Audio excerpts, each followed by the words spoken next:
खुलुमबाय स्टुडिअ दं आङो राकेश रामसियार बे समाव इउपिपिएल राजखान्थि हान्जाखौ मोजां मोननानै प्रमद बर'नि खुंथायखौ मोजां मोननानै बे समाव रोजा रोजा जे रायजो राजाफोरा लोब रायजो राजाफोरा इउपिपिएल राजखान्थि हान्जायाव जगदान जानायखौ नुनो मोन्दों। नोंथांमोना नुनो मोन्दों दे गुबुन गुबुन समाव इउपिपिएल राजखान्थि हान्जाखौ मोजां मोननानै इउपिपिएल राजखान्थि हान्जानि खुंथायखौ बे समाव प्रमद बर'नि दैदेननाय इउपिपिएल राजखान्थि हान्जाखौ मोजां मोननानै गुबुन गुबुन दोलोनिफ्राय जगदान होनाय हाबाफारिया सोलिबाय थादों आरो बे समावनो गोबां लोब सुबुंफोरा मैया जानानै थांनाय जे 14 चिरां दुवार ब्लक कमिटि इउपिपिएलनि जे बानजायनाय मोनसे गिदिरथार सुबुं गौमा थामहिनबा ग्रेन्ड जयनिं हाबाफारि बे हाबाफारियाव लोब रायजो राजाफोरनि जगदान होनायखौ नुनो मोन्दों आरो बे हाबाफारियावनो बनसुनि गोबां दैदेनगिरिफोराबो जगदान जानायखौ नुनो मोन्दों। नोंथांमोना नुनो मोन्दों बेवहाय गोबां लोब रायजो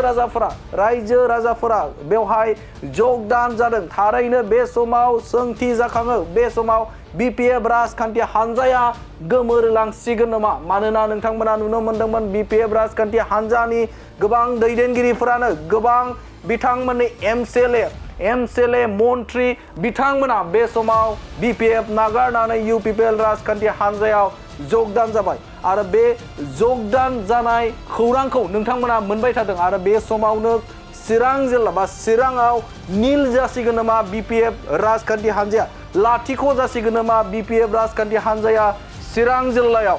मानोना नोंथांमोना नुनो मोन्दोंमोन सासे बिपिएफ राजखान्थि हान्जानि हाग्रामा महिलारिजों सेराव थाबोनाय बिथां चन्दन ब्रह्म खेबथाम मन्त्रि जानाय बिथां चन्दन ब्रह्मआ इउपिपिएल राजखान्थि हान्जायाव जगदान जाबाय। बिथाङा सिडलिनिमोन आरो बिथाङा बे समाव बुंदोंमोन लोब रायजो राजाफोरा बे समाव इउपिपिएलआव जगदान जानो थाखाय लामा नायगासिनो दं होननानै बाथ्रा बुंनायखौबो नोंथांमोना नुनो मोन्दोंमोन आरो थिग बेबायदिनो चिरां जिल्लायाव बनसुजों लोगोसे गुबुन दैदेनगिरिफोरा इउपिपिएल राजखान्थि हान्जायाव जगदान जानायखौ नुनो मोन्दों। मैयाबो थिग बेबायदिनो हाथिसाराव मोनसे हाबाफारि जादोंमोन थामहिनबा 14 चिरां दुवार ब्लक कमिटिनि जे बे बानजायनाया खागोरबारि प्लेग्राउन्डआव बे समाव मोनसे जगदान हाबाफारि सोलिदोंमोन आरो बे हाबाफारियावनो गोबां लोब रायजो राजाफोरा बाहागो लानानै इउपिपिएल राजखान्थि हान्जायाव जगदान होनायखौ नुनो मोन्दों आरो बे हाबाफारियावनो बिटिआरनि खुंगिरि प्रमद बर'आबो बे हाबाफारियाव बाहागो लादोंमोन। बिटिआरनि हाग्रा बिफाननि मावफुं सोद्रोमा रन्जित बसुमतारियाबो बाहागो लादोंमोन। पलिटिकल सेक्रेटारि बिथां माधव छेत्रीयाबो बे हाबाफारियाव बाहागो लादोंमोन आरो इउपिपिएल बारग' मन्त्रि चन्दन ब्रह्मआबो बे हाबाफारियाव बाहागो लादोंमोन आरो गुबुन दैदेनगिरिफोराबो बे हाबाफारियाव बाहागो लानायखौ नुनो मोन्दोंमोन आरो बे बाहागो लानायावनो बनसुजों लोगोसे गोबां रोजा सुबुंफोरा जगदान जानायखौ नुनो मोन्दों। बे समाव नोंथांमोननो बे खौरांखौ होबाय।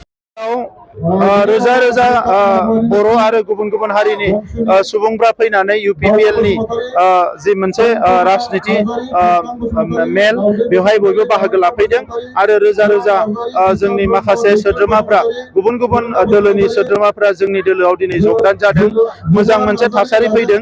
बिटिआर ओनसोलनि जौगानायखौ नुनानै बिटिआर ओनसोलाव गोजोन फैनायखौ नुनानै बिटिआर ओनसोलनि सोरगिदिं बयबो हारि माहारिनि अनलायनायखौ नुनानै बे मोजां थासारिखौ नुनानै दिनै जोंनि दोलोआव बयबो ज' फैदों आरो बेवहाय बेखौनो फोरमान होदों जे फैबाय थानाय समाव जोंनि दोलोआनो बेवहाय बयनिख्रुइबो गोहो गोरासिन दोलो जानो थांगासिनो दङ आरो जोंनि बिजाथि जयन्त बसुमतारी बिथाङा एबारनि लकसभा बिसायख'थियाव जोंनि माहारिनि गासैबो भटखौ 100% भटखौ लानानै दिल्लीयाव थांसिगोन।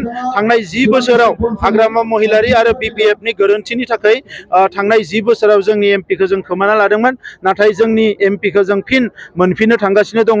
बिनि थाखायनो आं रायजो राजा बयखौबो साबायखर होदों जे बयबो खौसे जादों दिनै आरो बिथांमोनखौ बयखौबो फैगौ 7 अक्ट'आव जोंनि माहारिनि इयुनखौ नोजोर बोनानै बयबो ट्रेक्टरनि सावगारियाव भट होनानै जयन्त बसुमतारी बिथांखौ गोबां भटआव देरहाहोनो थाखाय आं बयबो खावलायदों। नब कुमार सरनिया बिथांनि सार्टिफिकेटआ फेक होननानै हाइकर्टआ प्रमान खालामबाय आरो बिनि थाखायनो बिथांनि नमिनेसना रिजेक्ट जाबाय आरो बिथांनि सायाव बे थगायनायनि जि मोनसे साजा मोननांगौ बेखौ उननि समाव आयेना होगोन आरो बिथांनि बाथ्राखौ हाइकर्टआसो मिथिगोन दा बिनि थाखायनो नैबे समाव जों बुंनो नागिरो जे नब सरायनाया देग्लाय इलेक्सन गेलेनो मोननाय नंला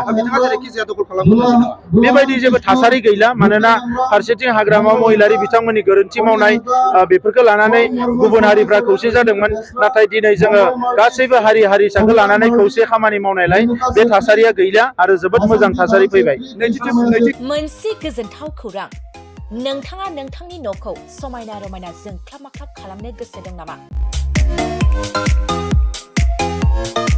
थारैनो नोंथाङा नोंथांनि न'खौ समायना रमायना साजायनो गोसो दंब्ला नोंथांमोननि थाखाय बिजनेस बेन्स प्रडाक्ट्स कम्पानिया गोजोनथाव खौरां लानानै फैदों। गोदान बोसोर रंजालि बैसागु फोरबोजों लोब्बा लाखिनानै बेन्स प्रडाक्ट्स कम्पानिया नोंथांमोननि थाखाय अफार होनाय जादों। चिरां जिल्ला बेंटल गेट 27 राजा लामानि एबा सिबिथाय लामानि साखाथियाव नोंथांनि न'खौ समायना रमायना खालामनो गोसो जानाय रायजो राजाफोरनि थाखाय बिजनेस बेन्स प्रडाक्ट्सआ लानानै फैदों गोजोनथाव खौरां। पलिग्रेनाइट, WPC एबा PVC, wooden flooring, wallpaper, steel roofing, soffit ceiling बायदि गाबनि न' साजायग्रा खम बेसेनावनो नोंथांमोना बायनानै लांफैनो हागोन। बेनि अनगायैबो नोंथाङा गोबां बाथ्रा मिथिनो थाखाय नैबे 8474015053 जानबुं नम्बरनि गेजेरजों नोंथाङा फन खालामनानै मिथिनो हागोन।